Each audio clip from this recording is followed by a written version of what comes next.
రూపాయి పతనమవుతూనే ఉంది. ఏటికేడు పడటం తప్ప పెరగటం లేదు. అలాంటి అవకాశాలు కనిపించడం లేదు. 1947లో దేశానికి స్వాతంత్ర్యం వచ్చినప్పుడు 3.30 రూపాయలు ఉన్న రూపాయి మారకం విలువ 2025 సంవత్సరానికి 91 రూపాయలకు ఎందుకు దిగజారింది?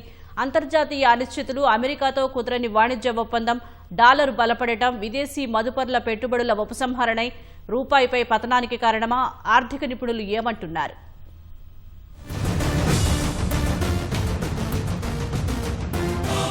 అమెరికా డాలర్తో పోల్చితే రూపాయి మారకం విలువ భారీగా తగ్గుతోంది. చరిత్రలో తొలిసారిగా 91 రూపాయల మార్కును కూడా దాటేసింది. 2025 డిసెంబర్ 16న ఒక దశలో 91.14కు దిగజారింది. చివరికి 90.78 వద్ద ముగిసింది. డిసెంబర్ 17న కాస్త కోలుకున్నా నెలాఖరికి పరిస్థితి మరింత ఇబ్బందికరంగా ఉంటుందని మార్కెట్ వర్గాలు అంచనా వేస్తున్నాయి. అమెరికన్ డాలర్తో మారకం విలువ 92కు పడిపోయే అవకాశం ఉందని లెక్కలు వేస్తున్నారు.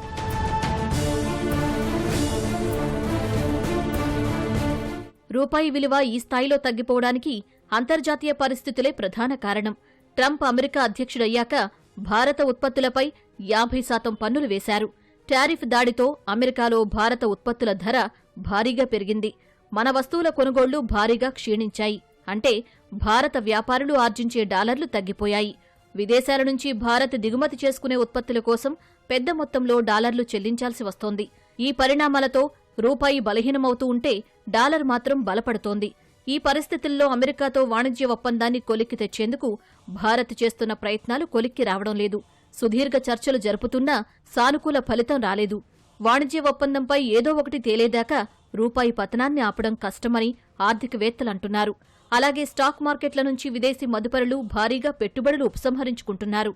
ఇటీవల దాదాపు $18 బిలియన్ సంపదను వెనక్కి తీసుకున్నారు. ఇది కూడా రూపాయిని తీవ్రంగా ప్రభావితం చేస్తోంది.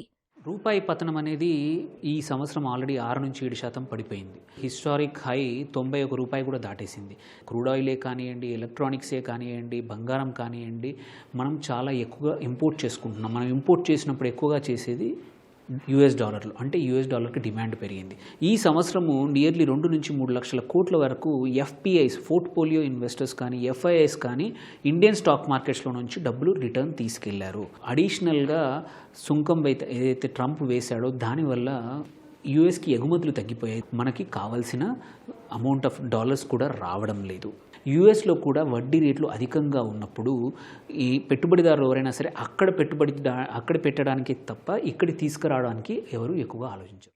ఈ ఏడాది రూపాయి విలువ ఏకంగా 6% పైనే క్షీణించింది. ఆసియాలోనే అత్యధిక పతనం భారత కరెన్సీదే. ఇలాంటి సమయంలో ఆర్బీఐ ఏమైనా చేస్తుందా అని అందరూ ఎదురుచూస్తున్నారు.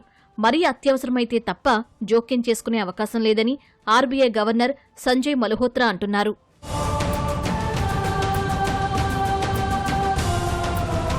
రూపాయి గురించి ఆందోళన అవసరం లేదని కేంద్ర ఆర్థిక మంత్రి నిర్మలా సీతారామన్ అన్నారు.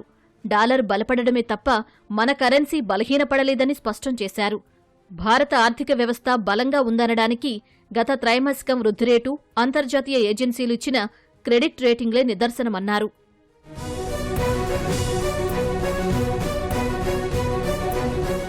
Trump said India is a dead economy. What is the central government saying?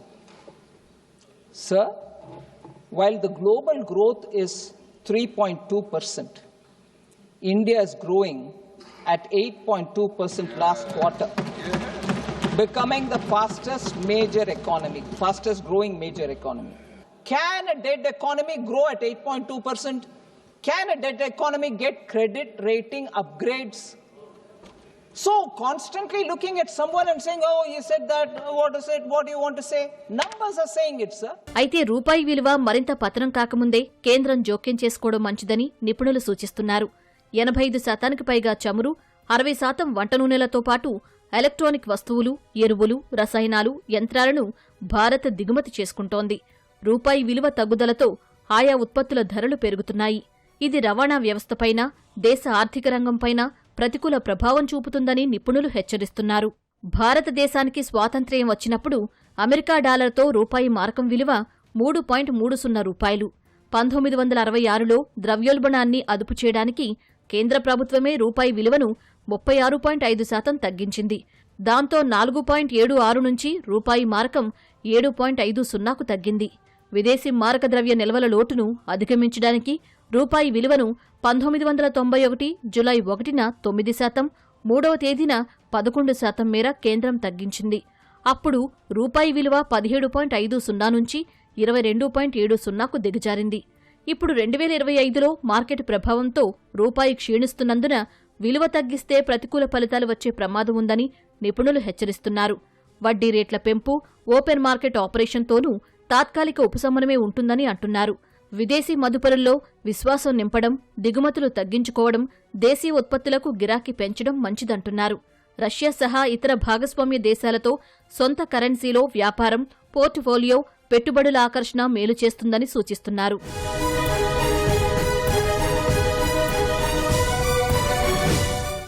ఇప్పటి పరిస్థితి సరే, స్వేచ్ఛా వాణిజ్యం మొదలయ్యాక ఎప్పుడైనా భారత్ కరెన్సీ స్థిరంగా ఉందా అంటే ఉందనే చెప్పాలి.